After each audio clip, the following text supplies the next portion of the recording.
আমরা এসেছি শাকবাড়িতে। Hello everyone, তো একটা নতুন ব্লগে তোমাদের অনেক স্বাগত। তো ব্যাকগ্রাউন্ড দেখে তো বুঝতেই পারছো যে কোথায় গেছি আমি। এটা হলো আমার বড় যা দিদিভাই, তো দিদিভাইয়ের 9 মান্থের বেবি শাওয়ারেই গেছিলাম। তো আজকের ব্লগটা এখান থেকেই শুরু করছি।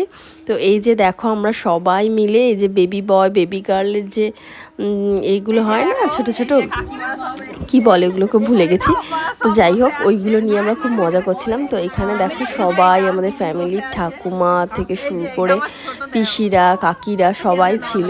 এটা শ্বশুরবাড়ির ফ্যামিলি আমার। এই যে এটা আমার ছোটো ননদ আর ছোটো দেওর, আমি সবার বড় বৌদি আমাদের বাড়ির মধ্যে। তো এখানে আমরা ফটো তোলার জন্য একদম রেডি ছিলাম, সবাই পোজ দিয়ে দাঁড়িয়েছিলাম যে যার মতন করে। এই যে আমাদের মধ্যমণি মাঝখানে বসে আছে। কিছুদিন পরই আমাদের বাড়িতে একটা পুচকে আসতে চলেছে, আমরা তো খুবই এক্সাইটেড তার জন্য। তো আমাকে দেখে বুঝতেই পারছো যে আমি কতটা এক্সাইটেড হয়ে গেছি। তো খুব ভালো লাগছে যে আমাদের বাড়িতে একটা পুচকে আসবে, তার ভ্লগও তোমাদের সাথে অবশ্যই শেয়ার করব। তো এই যে আমরা পোজ দিয়ে ভালো মতন ছবি টবি তুলে নিচ্ছি আগে সবাই। তো এখানে দিদিভাই আমাদের বলছে যে একটু নাড়াও নাড়াও।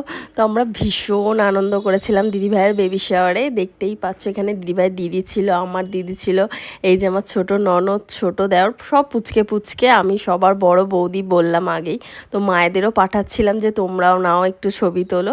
তো এই যে মা এখানে দাঁড়িয়ে পড়েছে ছবি তোলার জন্য, এখানে দিদিভাইয়ের মাও ছিল।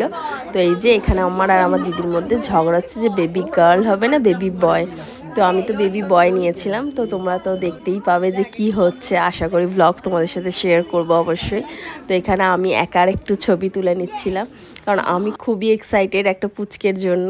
এই যে এদেরকে দেখো এত মজা পেয়ে গেছে এগুলো নিয়ে, যে ওরা এত নাচানাচি সব করছে, এগুলো নিয়ে বলছে একটু ছবি তুলে দাও বৌমনি। তো ওদের অনেক ছবি তুলে দিয়েছি। এখানে আমার দিদিও বাচ্চা হয়ে গেছে ওদের সাথে, ও বলছে আমার ছবি দিতে। সবার সাথে ছবি তুলেছি, প্রচুর মজা করেছি। এখানে দিদি ভাইয়ের বাপের বাড়ি থেকে যে তত্ত্ব আসে সেটাই দিয়েছিল, আর এটা আমার পিসি, ছোট পিসি। তো এখানে দিদিভাই কেক কাটবে বলে বসে পড়েছে। দেখো বেবি বয়ের জন্য ব্লু আর বেবি গার্লের জন্য পিঙ্ক কালার নিয়েছে। তো এখানে দাদা ভাই আর দিদি ভাই মিলে কেকটা আগে কাটিং করে নিচ্ছে। কেকটা কেমন হয়েছে অবশ্যই তোমরা কমেন্ট করে জানিও। আর দেখো এখানে কেক কাটিং শুরু হয়ে গেছে। ফার্স্ট আমরা কেক কাটিং করে নিয়েছিলাম, তারপরে দিদিভাই খেতে বসবে। তো খাবারে তো অনেক রকম আইটেম হয়েছিল, তোমরা দেখতেই পাবে। তো এখানে আমার বর ছবি তুলছে, ক্যামেরা নিয়ে ব্যস্ত খুবই। তো দেখো এখানে অনেক চকলেট যেহেতু রাখা ছিল, অনেক পুচকে ছিল আমাদের বাড়িতে, সেই জন্য সবাইকে দিদিভাই একটা একটা করে চকলেট দিয়ে দিচ্ছিলো। তখন আমি দিদিভাইকে গিয়ে বলি যে আমি সবার থেকে বাচ্চা দিদিভাই, আমাকে একটা চকলেট দাও। তো এই দেখো আমি হাত পেতেছি। তো দিদিভাই সঙ্গে সঙ্গে বলছে নাও তুমিও চকলেট নাও। তো আমিও তো চকলেট নিয়ে নিয়েছিলাম। তারপরে দাদাভাই এক এক করে সবাইকে কেক কাটিং করে ডিস্ট্রিবিউট করে দিচ্ছিল। তো সবাইকে কেক কাটিং করে দিয়ে দেওয়ার পর দাদাভাই আমাকেও কেক দিয়ে দিল যে তুই আগে খা, এরকম বলে, যেহেতু আমি কেক খেতে খুবই ভালোবাসি। তো দেখো আমি হাতে নিয়ে নিয়েছি, তো আর লোভ সামলাতে পারছি না, টপাস করে বুকে পুড়ে দিয়েছি। এখনই দেখে যখন আমি ভয়েস ওভারটা দিচ্ছি কী লোভ লাগছে কি বলি। তো এখানে দেখো দিদিভাইয়ের স্বাদের থালা আমরা রেডি করছি, একটু ফুল দিয়ে সাজিয়ে দিচ্ছি। তো এখানে দিদিভাই তো খেতে বসে পড়েছে, টাইম থাকে একটা খাওয়ার। তো এখানে একটু দাদাভাই পোজ দিয়ে ছবি তুলে নিচ্ছিল, তারপরে দিদিভাইকে সবাই মিলে পাঁচে ওরা মিলে খেতে দেবে। তো এখানে সেটাই ধরে দিচ্ছিল পাঁচেও মিলে। তারপরে মা এখানে দিদিভাইকে প্রথমেই একটু পায়েস খাইয়ে দিয়েছে। পায়েসটা মা খাইয়ে দেওয়ার পর সবাই বলল যে তুমি এবার খাও। তো দিদিভাই এবার সব রকম ভাজা দিয়ে খেতে বলছিল। তো দিদিভাই সেটাই সবার শুনে খাচ্ছিল। দেখো ভাতের উপর একটা লঙ্কা দিয়ে দিয়েছিল। তো এটা স্বাদের নাকি একটা নিয়ম, সবেতেই দিচ্ছিল। 7 মাসের স্বাদেও দেখেছি যে দিয়েছে। এত বড় একটা মুড়ো, আমি দিদিভাইকে জিজ্ঞেস করি না কেমন লাগছে, বলছে দিদিভাই বলছে আগে খাই। তো তো দিদিভাইয়ের খাওয়া হয়ে যাওয়ার পর এবার আমরা লাঞ্চ করতে বসে পড়েছিলাম।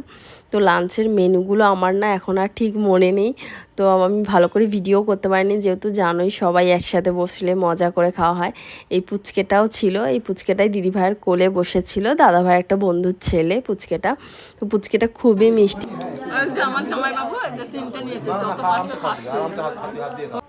তো এই যে জামাইবাবুর সাথে একটু ইয়ার্কি মেরে নিলাম। তারপরে এই যে পাতুরি খুলছি, পাতুরি খেতে আমার খুবই ভালো লাগে, তো খুলতেই পাচ্ছি না পাতুরিটা, তারপরে এক গ্লাস খুলতে পারলাম। তো দেখো আমি দিদি জামাইবাবু সবাই মিলে খেতে বসে পড়েছি।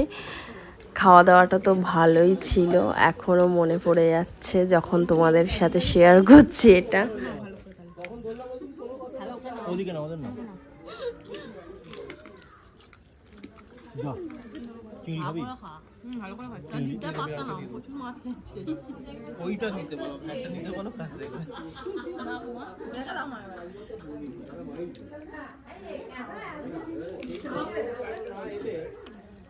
পানি